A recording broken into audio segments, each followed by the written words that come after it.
Karácsony, belesermökült a minden.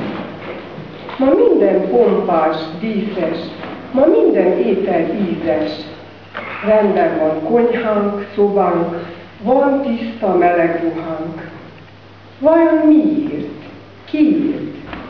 Azért, mert karácsony van, ünnep, s az ünnepre készülnek. Én is készültem nagyon, hogy ennek kedves napon beszéljek Jézusomról, szeretett megváltóról.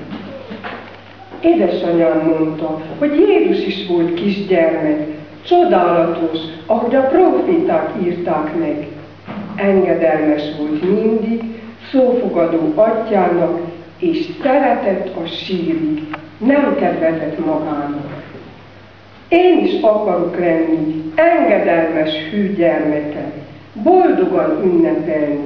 Úr Jézus, segíts meg erre!